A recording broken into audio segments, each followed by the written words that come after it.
You guys have any questions from the homework?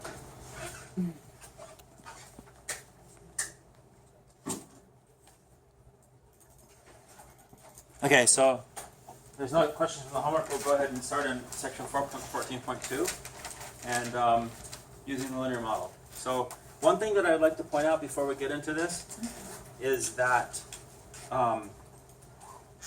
this, I think I said this last time as well, but this right here, beta 0 hat plus beta 1 hat x, that is the sample. This is the sample regression line. And then the population regression line is this one. Okay, so the population is the one without the hats, and the sample is the one with the hats. So, and then this part right here, this one is the intercept, or the y-intercept. Okay. So you remember, like, if you have y equals mx plus b, then this is the slope, and that's the intercept. So this is the intercept, and then this one right here, the beta 1s, that's the slope. Okay. So I just want to point out that for the population, it's the one without the hats, and for the sample, it's the one with the hats. The PowerPoint's off because they call this the population, and it's not. Okay, it's definitely not, and but we'll just keep that in mind. Okay. Okay. So that's wrong. That's what I'm telling you. That is not right. Okay. This is because that is this is for the sample. Okay. These represent the sample. So you take the hat off, and that's the population. Okay, so now, basically,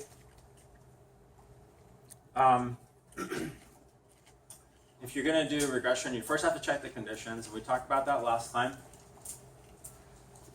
And here's the hypothesis test. So the question for that this hypothesis test answers is the following. Okay, so here's the following question. Is there a linear association?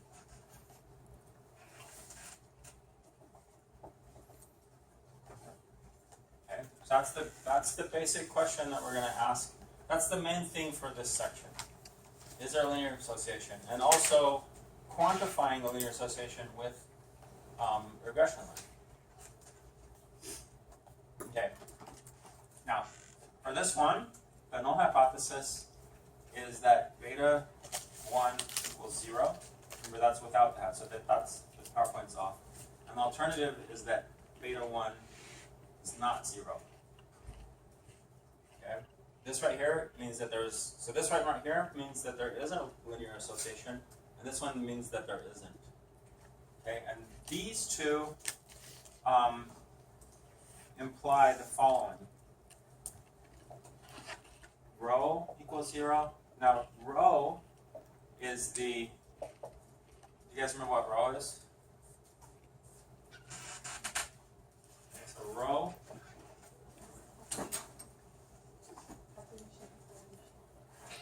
good. Thank you, Zell.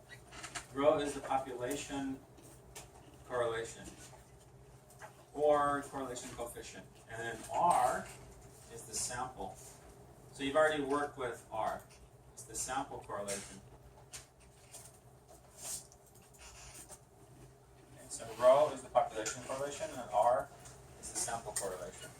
Okay, so this is the kind of this is the null and alternative hypotheses for testing if there's a linear association.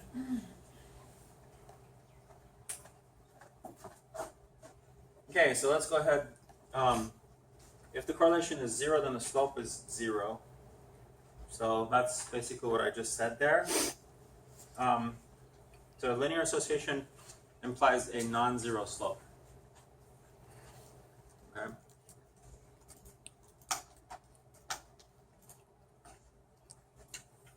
So let's take a look at an example here, and we'll ask Celeste. Can you read that right there?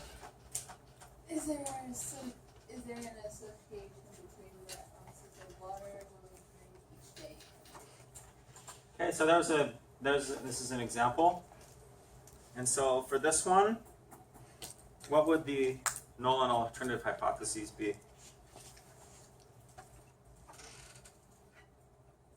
We'll ask Ethan. The null and the alternative. Yeah, the null hypothesis and alternative. So it's asking if there's an association between the ounces of water women drink, or it's asking if there's a linear association. So that's going to be the B1 equals. Yeah, it's going to be beta 1 equals 0 versus beta 1 not equal to 0. It also could appear as that one as well. Okay, it could appear as either one of those. The first one is the one that when you run StatCrunch, the first one is the one that you're going to get, that you're going to do. So even though it appears like that one, the other one is even though here they wrote down rho equals 0, rho not equals 0, this also works right here. It kind of goes in a little. These kind of go in off. They're different things, but as far as just telling whether there's a linear association, they're both equivalent on that. Okay, but then they go off and do different things. And I'll try to explain a little bit about that later. Okay, now sometimes if you do stuff like this, it's good to think about what do you think the outcome should be. You think, okay, so what amount of water that women drink? I guess you could say the same thing. You could substitute that for men. So if people drink more water, what do you think will happen to their weight?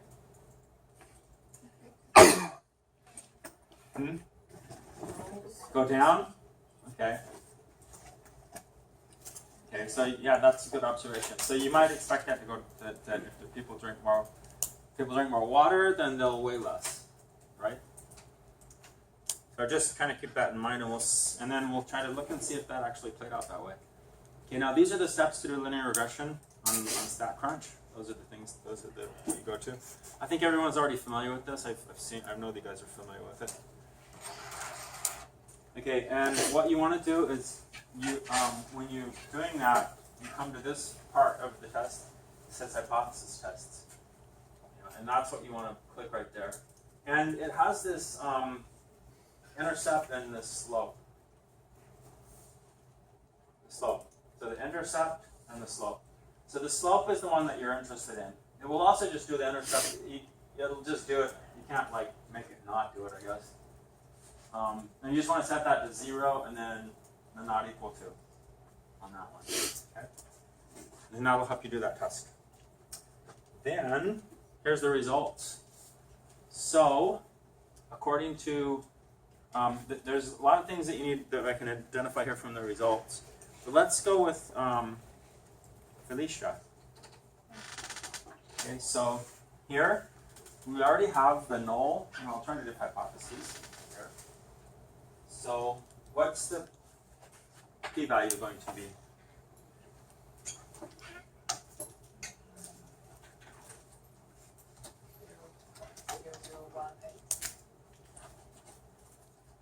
It's what?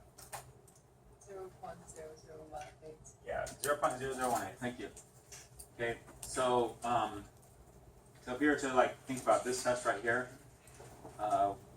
we'd have the test statistic. You want to guess what the test statistic would be? I don't think I've really made that very clear. But you want to guess what the test statistic would be?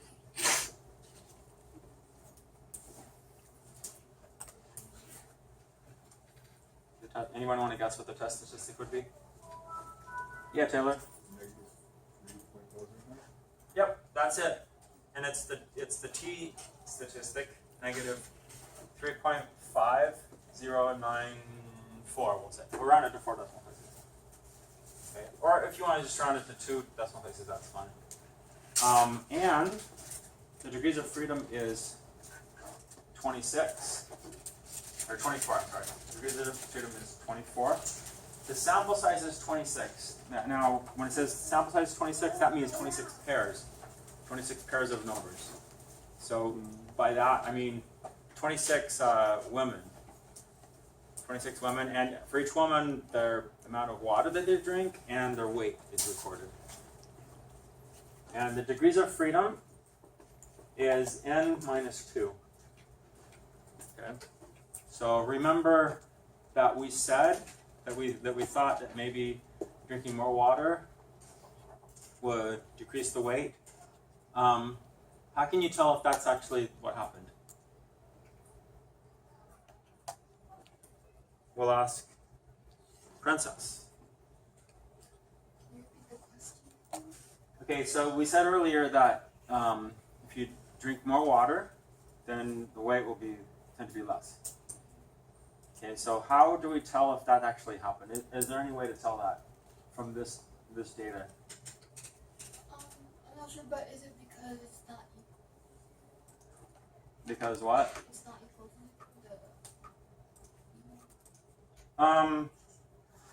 Well, let me give you two situations, okay?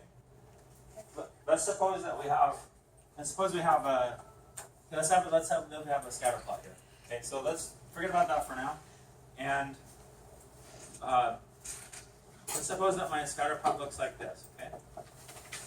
Okay, so then if I draw a regression line through that, I'm going to have to go through the middle of these points. Like that. Okay. Now what can you say about the slope of this line? The slope is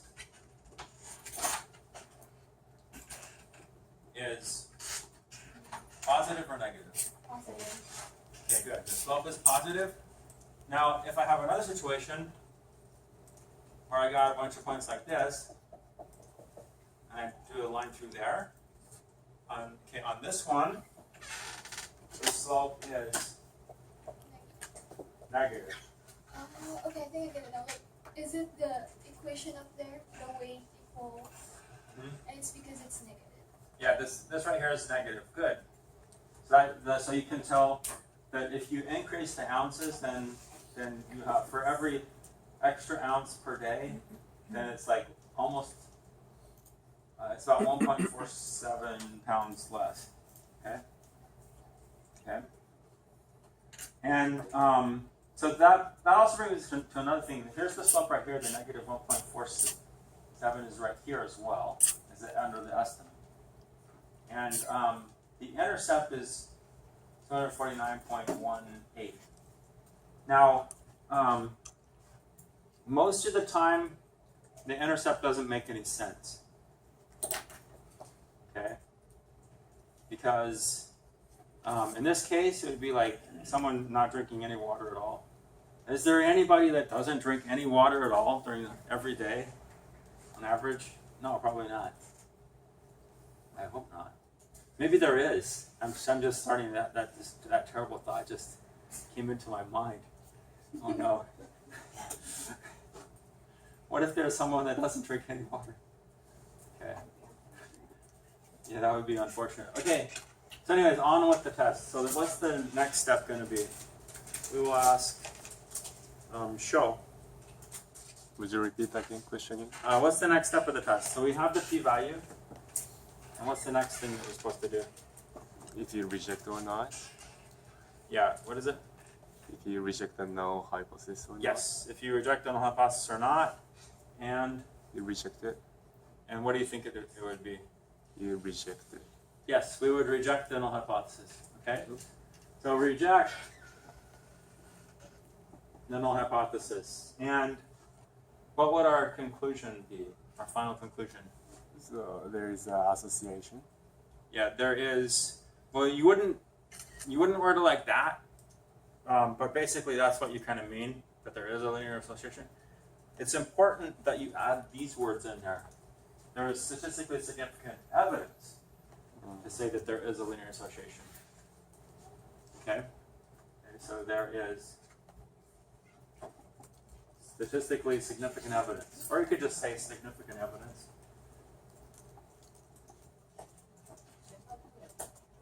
What's that?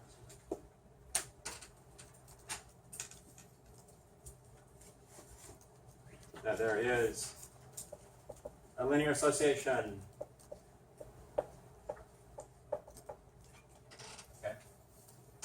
Okay. Someone had a question?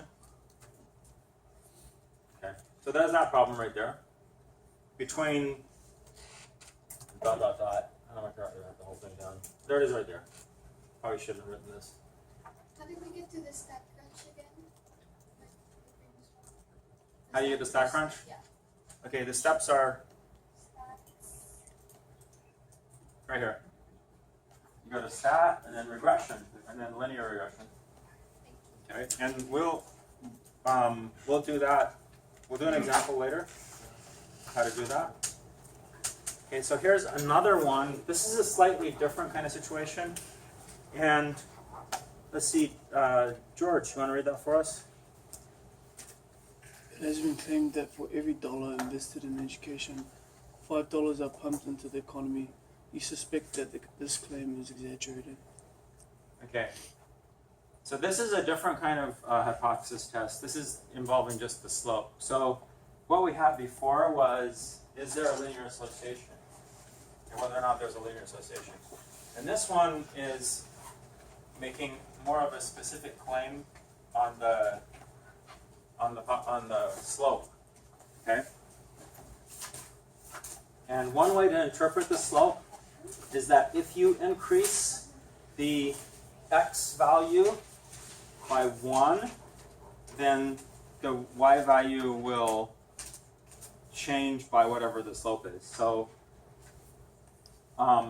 that's why for every dollar invested in education, if you increase by $1, then the $5 should increase, the economy should be increased by $5. Okay, so for this one, the null hypothesis is this, is that the slope is equal to 5. Now you suspect that the claim is exaggerated, so the alternative would be less than 5. Okay, so remember here, this is wrong, there shouldn't be these hats right there. Okay. And of course, you're going to choose alpha equal to 0.05. Okay. Okay. So what the difference that this makes is then instead of having the zeros here, you use alpha hypothesis test. You can put a 5 there and you can put the less than. You can select the less than. Okay, so this is a different kind of test that we can do. And here's the results. So let's see who's next. Daisy, can you see that okay? Can you see what the test statistic is? It's, the p-value is 0.1 something. 1969? And the slope is 4.7. Okay. Well, beta 1 hat is 4.7589, right? It's positive. Okay. But the test statistic, that's your t. Magnitude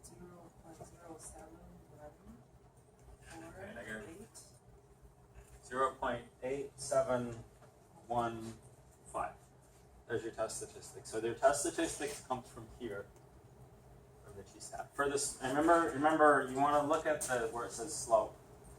Ignore the intercept and look at just the slope.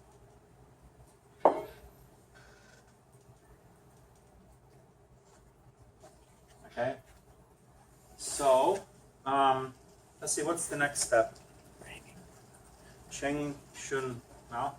Okay, go ahead. What's the next step? So we got the p-value.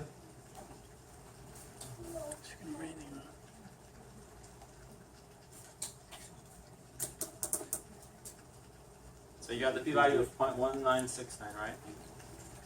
Okay, and so what is the next? Is it raining out there or something? Washington see State's reject this or not. generation. Yeah, it's reject or not, and in this case it would be fail to reject. Good. Good. Okay, so you fail to reject H naught.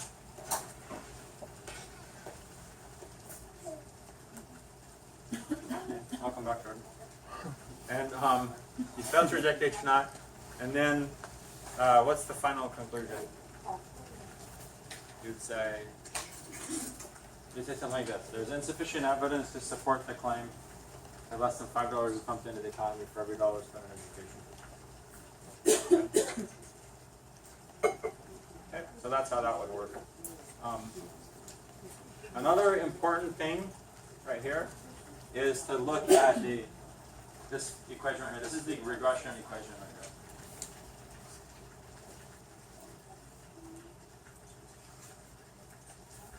here. Okay. Also, you can calculate confidence intervals for the intercepted slope. Instead of clicking on hypothesis tests, you can click on confidence intervals, and it'll get you that. And it will give you a confidence interval for the intercept right here, and it has a lower limit and the upper limit right there, and the confidence interval for the slope, lower limit and upper limit right there. Okay, and you can, of course, you can adjust this to 95% or whatever you want.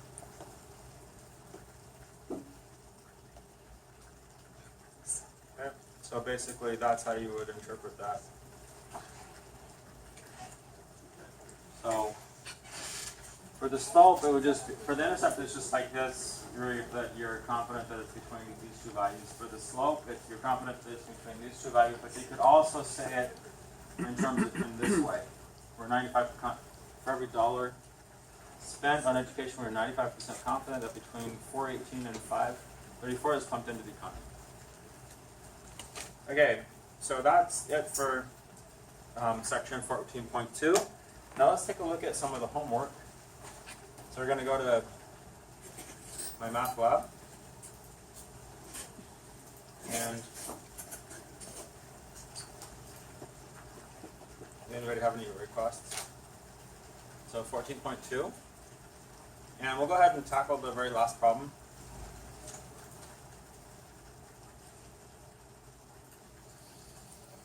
So let's see here. I'm going to do this.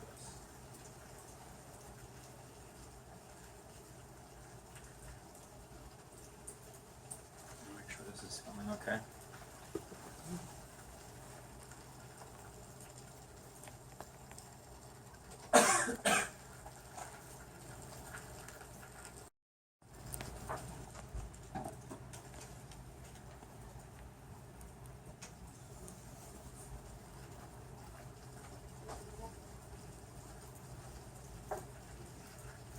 Okay, Max, can you read the instructions for us? Statistics professor collects data on 2 midterm tests and fits a model predicting the second midterm score from the first. The data are summarized in a given data table, complete parts A through C. Okay, good. So we have a couple of, we have a data table. All right, we have a data table. Let's take a look at that. So what do you think of that?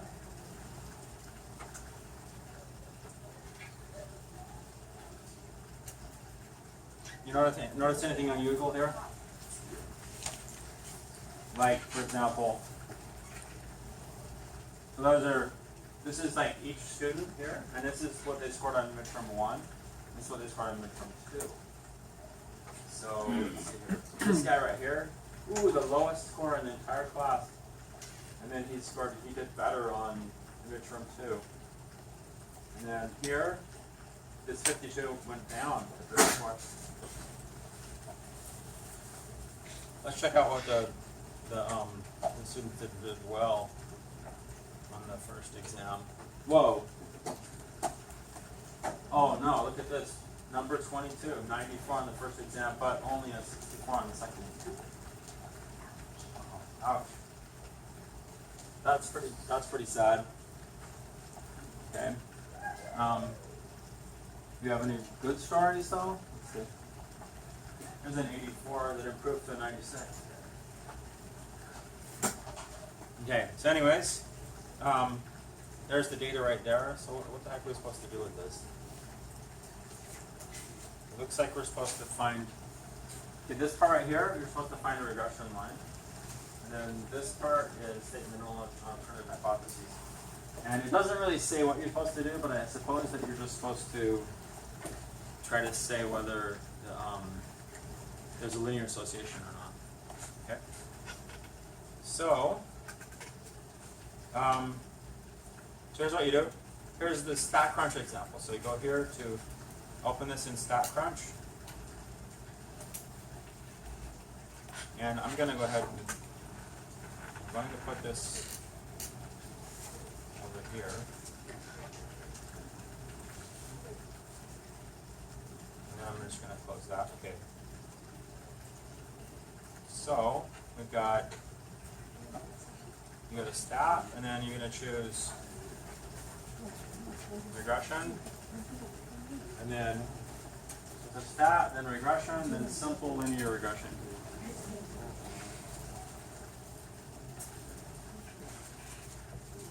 Okay, Jordan, do you remember what the steps are? Okay, for the x variable, you're going to select what?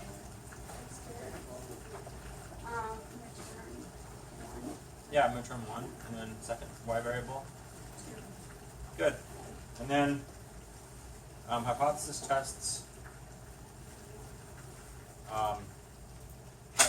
This is for the intercept. Intercept doesnn't matter. How am I clicking on it then? Doesn't matter. Okay, it's the slope of what we're after. Okay, and so you want to make sure that says not equal to, and this is less than or greater than. So you want to keep it on the not equal to. And then let's see. Jordan. What else should we select here? According to last time, we should also select. QQ residual. What's that, George? QQ plot and residual. Good. The QQ plot and residuals versus x values. There's something else you can actually do, which I'll just for fun, I'll do it here. Wait a minute, what is that?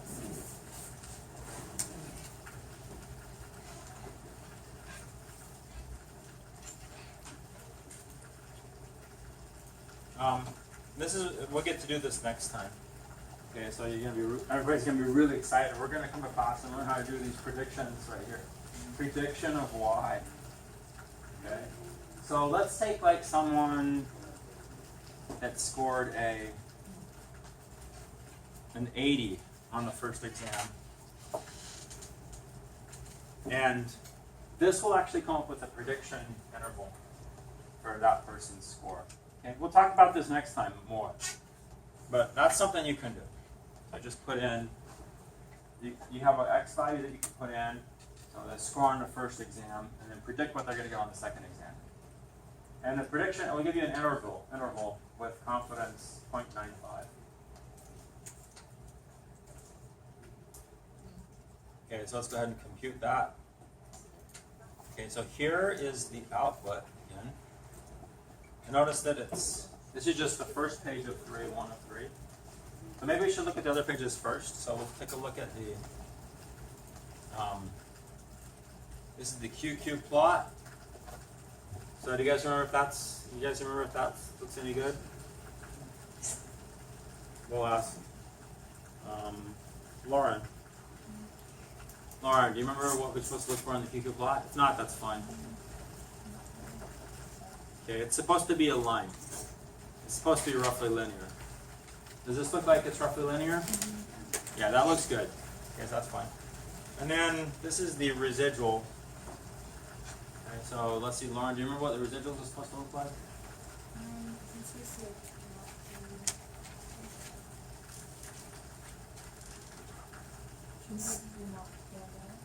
Yeah, it shouldn't be a pattern. And also, it shouldn't fan out. It shouldn't have any fanning out or any kind of a pattern. So this is great. This looks great. Because this is like randomly all over the place. Okay, and those are the residuals. So those two are fine.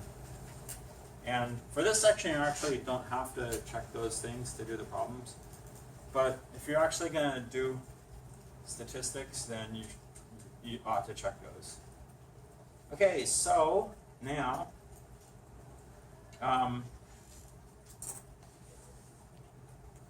what do we put here? We'll go with Taylor. Midterm 2 equals what? Plus what times midterm 1? Can you see the numbers from way back there? Not really, no. You can't really see them that well. Okay, well, we'll just go with someone else. Maybe Steven Sanchez. Can you read the numbers? Yeah. Okay. So where do you look? I guess that it's kind of covering up the view. The 14.9078 Okay. and 0.529.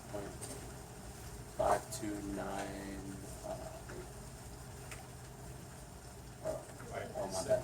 I was looking at the wrong thing. 0.662. Yeah.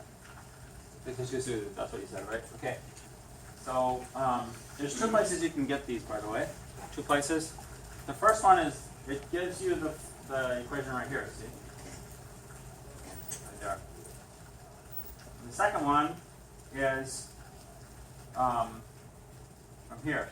Intercept is estimate. Intercept estimate 14.90 something. The slope estimate 0.66216 or 0.6622. Okay. Now the next step.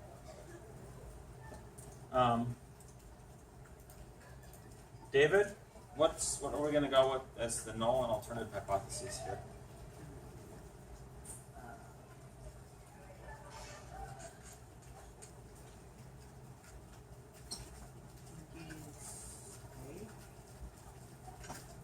A. A? Yes, that's going to be A. So remember, the slope being 0 means there's not a linear association. The slope not being 0 means that there is a linear association.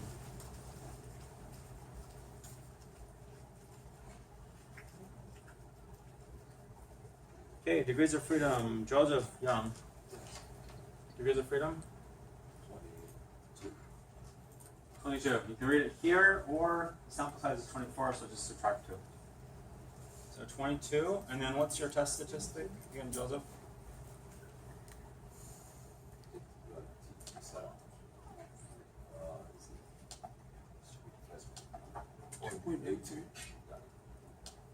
What's that? Oh, this one right here? This one's for the intercept. You want one for the slope. 2.93. It's only 2 decimal places. That's kind of weird. They ask for 4 decimal places before and only 2 now. Okay, the p-value is still Joseph. P-value is 0.416. That's a 0.0078. 0.0078. Okay, good. And then Chris, what is the conclusion?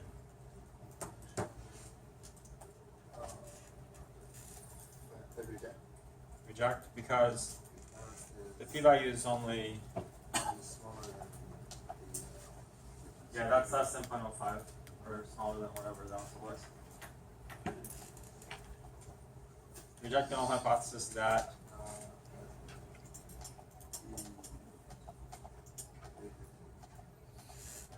see, they write it here. They have it correct with no hat on the beta 1 because that's the population. So we would be what about the yes? We got that and include what? Is okay. A student. Oh, so typical of students. Leilani, want to read that part there?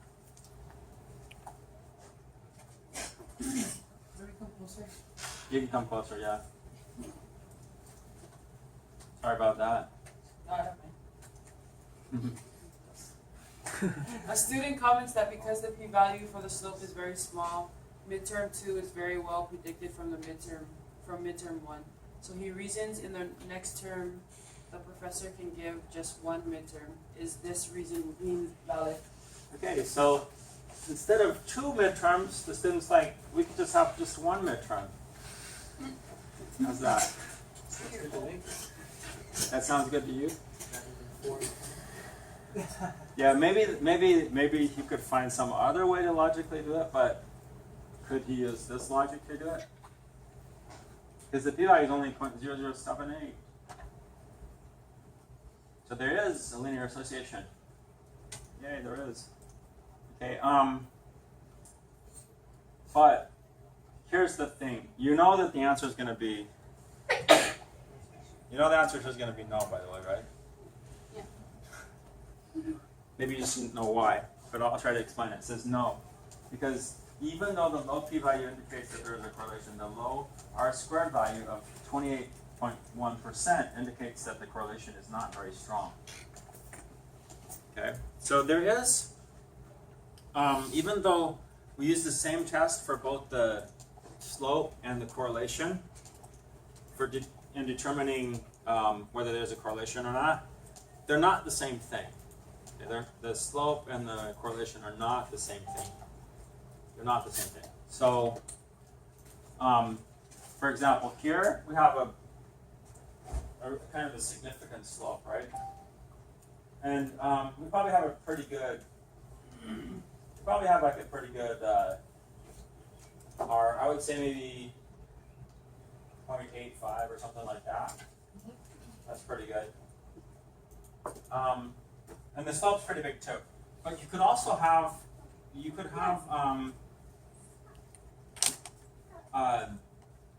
a scatter plot where all the points are really close to each other. And this one would actually have, or maybe, that's not what I wanted to draw.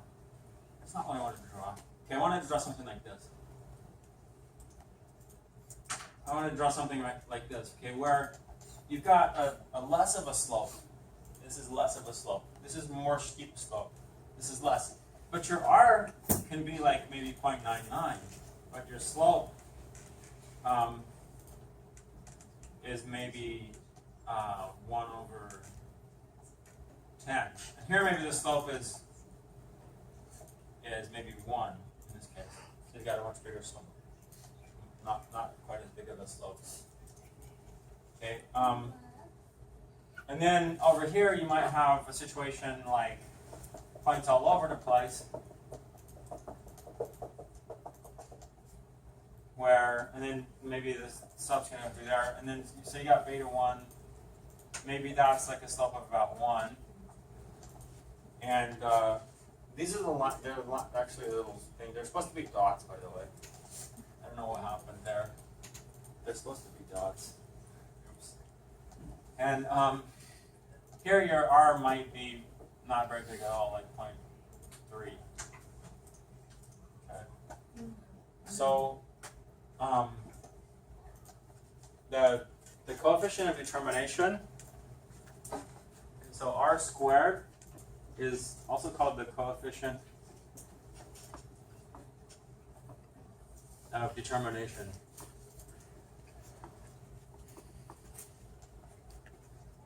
The coefficient of determination. And we did say last time that it represents the proportion of the data that can be, of the randomness that can be explained by the regression, by the linear relationship. This is the percentage that can be explained by the linear relationship. So in this case, we've got, and we have an R of about 0.52979, so on. And we have got R squared is approximately 28.1%. 28.1%. That's pretty low compared to 100%. 28.1% is pretty low. So pretty much the randomness, the kind of the scatter or whatever you want to call it, not the random scatter, but just the scatter or the fluctuation or the variation, only 28% is explained by the linear relationship. Okay, that means the other 72% is explained by other factors, which might be the number of hours a student study for each exam, because maybe they thought they did really well on the first one and they were afraid that they're going to get an A, and so they're like, whoa, if I do really good on the second one, I might end up with an A in this class, and I don't want that. I want a C instead. So I'm gonna do worse on the second one, okay? So it could be like that. Some things not explained. Oh, I guess I should click the check answer and see if we actually got it right. Come on. Yes, okay, we got this problem right. Okay. So anyways, in this case, no, because only 28% is explained by the regression, by the linear relationship. The other 72% is not. So a second midterm is important still for determining how students are learning. And it's also a good motivation to help them learn as well, right? That's why we give midterms. It's just to motivate you to learn. Right? Okay, do you is there another problem that you want to do? Between 1, 2, 3, 5, or 6? Another problem that you want to do? I feel confident with this. Okay, great. So we'll see you guys on Friday then. Have a good day. Looks like time's about up anyways.